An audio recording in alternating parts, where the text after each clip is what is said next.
Chag Sameach and Shabbat Shalom. We call Shavuot, as I mentioned at the beginning, Zman Matan Toratenu, the season of the giving of our Torah, because according to tradition dating back to the Second Temple period, some 2,000 years, Moses received the Torah, or according to some voices, just the Ten Commandments, Aseret HaDibrot, on Mount Sinai on this very day. As it says in the Talmud, in Tractate Shabbat, Tanu Rabbanan, B'shishi b'chodesh, nitnu Aseret HaDibrot liYisrael. The sages teach on the sixth day of the month, and the implication is Sivan from the earlier part of the text. That's the month we're in right now. The Ten Commandments were given to the Jewish people, and as the sun sets, it's becoming the seventh of Sivan. But this is the time, according to tradition, that Moses received the Ten Commandments. It's Zman Matan Toratenu, the time of the giving of our Torah, and we celebrate the giving of Torah, Matan Toratenu, as a matana. Those Hebrew words are connected. Matana means gift. And so we understand our Torah tradition as a gift. So tonight I want to share a few small matanot, a few small gifts of Torah with you, and reflect on what it means to see Torah as a gift, what it means to see Torah as a gift. In honor of this day, we begin with the first verse of the Book of Ruth, a text we traditionally study on Shavuot, in part because some of the action of the Book of Ruth takes place during the barley harvest, which is, I don't know if any of you harvest barley, but if you did and you lived in Israel, now would be the time that you would be engaged in that activity. So there's a connection between some of the action of the Book of Ruth and the time of year that we are in. And it's also read, I think, because it teaches us how ultimately living a rich Jewish life is a personal choice. No matter how we're raised, what Jewish day schools or summer camps we might have been fortunate enough to attend, when we become adults, at least in places like America, at moments like this, we get to choose whether and how we want to live Jewishly. And so this story of Ruth, the Moabitess, a woman who was not raised as a Jew, but who chose to become one, inspires us. And here's how the book of Ruth begins. Vayihi bimei shvot hashoftim, vayihi ra'av ba'aretz. In the days when the judges judged, there was a famine in the land, and a man of Beit Lechem in Yehudah, with his wife and 2 sons, went to reside in the country of Moab. And the commentary I want to share with you about that verse comes from the Eid Ya'aleh, Rabbi Eliezer Davidovich, who was born in 1878 in a town called Volove, which is today in the western Ukraine, but it was then a part of the Austro-Hungarian Empire, about 25 miles from Lviv, which was then known as Lemberg. He was deported in 1942 to Poland, along with most of his community, and murdered by the Nazis, possibly at Sobibor. We don't know exactly when or where it happened. Rabbi Davidovich, he focuses on a small detail in that opening verse, and he mines it for meaning. And I want to focus more on sort of the meta implications of what he does, not quite as much on the specifics, but I will go into the specifics, but it's to make a larger point. So if you look very carefully at those third and fourth words in Hebrew, and Roz is putting them up on the screen for you at home, you folks here, you just have to stick with me. But the third and fourth words in Hebrew, shvot hashoftim. I read it earlier, vayihi bimei shvot hashoftim. It seems to have a redundancy. This happens a lot in Hebrew. It's just the way the language likes to work. And it repeats that word, shvot hashoftim. Literally, it means in the days when the judges judged.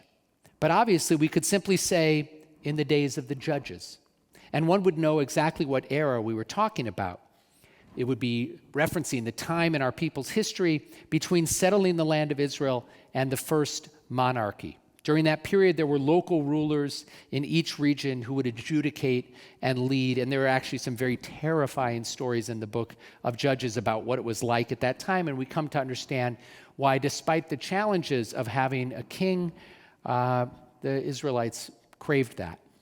But for my cousin, Rabbi Eliezer Davidovich, this apparent redundancy comes to demonstrate two things. It first teaches us when the story takes place in the time of the judges, but then it teaches us something hidden that we didn't know or that we might not have known about one of the first main characters in the book of Ruth, Elimelech. Now, he's not in the book of Ruth for very long because by about verse 5, he's already dead. But he's important nonetheless to the story. So my cousin teaches that this is the reason for the doubling of the word, this Shavuot HaShoftim.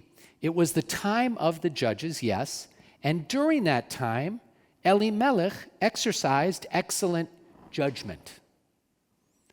He exercised excellent judgment, which isn't something that the text tells us explicitly, but my cousin reasons it through the implications of the story. And he goes on to give us a little more detail about how it is that Elimelech exercises judgment. According to Rabbi Eliezer Davidovich, the character in the book of Ruth, Elimelech knew about an ancient tradition that taught that the coming of the Messiah, the one who would bring about our time of redemption, would be preceded by a great famine. And in the Talmud, it goes on, and in Midrash Ruth, it goes on to tell us all sorts of different examples of famines that happen in the Bible. And of course, this is one of them. And because he discerned that this famine that he was experiencing in the land of Israel was actually a precursor to the coming of the Messiah, he had this sense that he needed to go to Moab on some type of special journey and special purpose. And what happens again in just the first few verses of the book of Ruth is we find out that his sons marry Moabite women, one of whom is named Ruth, and the sons then die. Ruth and Naomi go back to the land of Israel, and there's the beautiful, beautiful story that we're going to hear in song in a little bit about how Ruth and Naomi stick together and return to the land of Israel together. But then Ruth remarries in the land of Israel a relative of Elimelech's named Boaz. And what is the continuation of the story? Who descends through Boaz and Ruth? King David. And so the Messiah, according to Jewish tradition, right there in the book of Ruth, ultimately comes from that journey. So the discernment or the judgment that Elimelech demonstrates, and that's the doubling of that word, Shavuot HaShoftim, is he understands, oh, there's a famine. This is a precursor to the Messiah. I need to go somewhere for some purpose related to redemption, and that's what he does. So I chose this text for a couple of reasons. One is that I left my book right over there. Can you hold it up, Rabbi Sari? At home, you can't see it, but that's the book that I'm referencing, Ed Ya'aleh. In that book, there's only one teaching specifically on Shavuot. So I chose that because it was my only option if I wanted to bring in my cousin, Rabbi Eliezer Davidovich. But the other is that I think this text actually does teach us something deep about what it means to see a textual tradition more generally as a gift. In this case, it was a gift made possible for me through a miraculous coincidence, a series of miraculous coincidences that I've shared a little bit about with you, and I will share more in the future. And it's actually the subject of the book that I was working on during my sabbatical, and also through just pure luck. And this is something to be treasured. Sometimes we receive gifts like that come to us through luck and happenstance. If we approach those kinds of things as a gift, we will appreciate the value of it, I think, all the more. And here are a couple of lessons that I want to take from this teaching that I think we can apply to Shavuot and to our lives.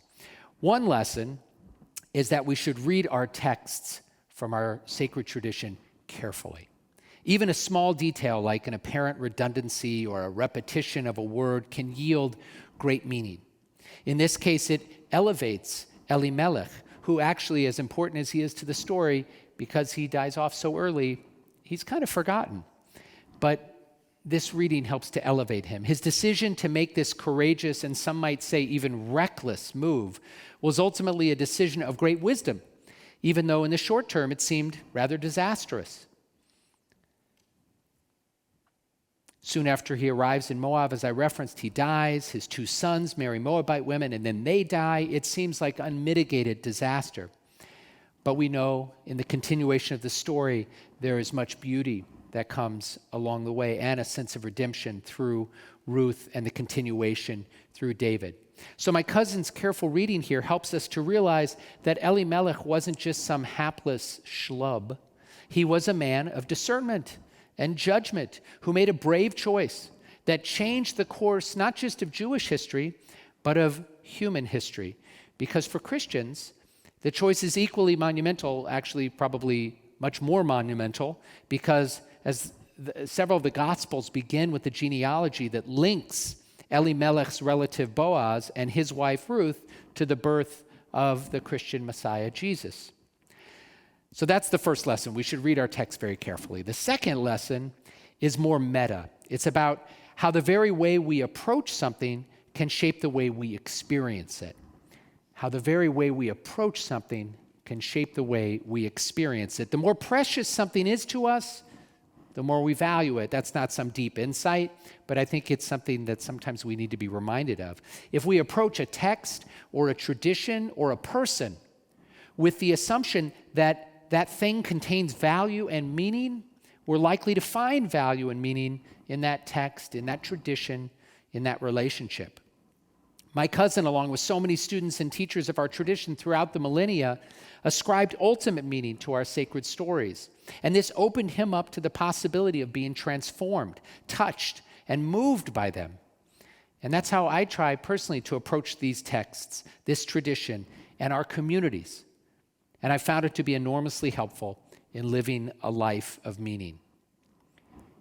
And the final lesson is that these stories are personal. It's, in a very good way, all about us collectively. They aren't just great stories that we tell and retell and reflect upon, like for me, Tolkien's Lord of the Rings, which I've read and later watched multiple times. It's a great story, but it's not my story. The story of Elimelech and Ruth, that's my story. It's our story. And the layer that I've been privileged to learn and share with you tonight, that connection through my cousin, is deeply personal to me. It's an insight that I could not have possibly gleaned without a sacrifice that he made, and without, as I mentioned earlier, all sorts of serendipitous things that happened along the way. But I hope at least that you will find it personal as well, because of our relationship, because I've shared it with you. And you've heard me, some of you, speak about him before, and so it's no longer just mine. It becomes ours. All of this, to read these texts carefully so that we can make meaning, to understand them personally so that they might touch us ever more deeply, to ascribe meaning to them so that we can glean meaning from them. All of this is indeed an act of discernment. It's an act of wisdom. And it's something that ultimately we must choose. It can't be forced on us or merely bequeathed to us. We have to embrace it and unpack it and examine it and cherish it so that it might transform us and so that we in turn might transform our world. May we merit to do this as individuals and as a community so that future generations might do the same, midor ledor, to redemption and beyond. Chag Sameach.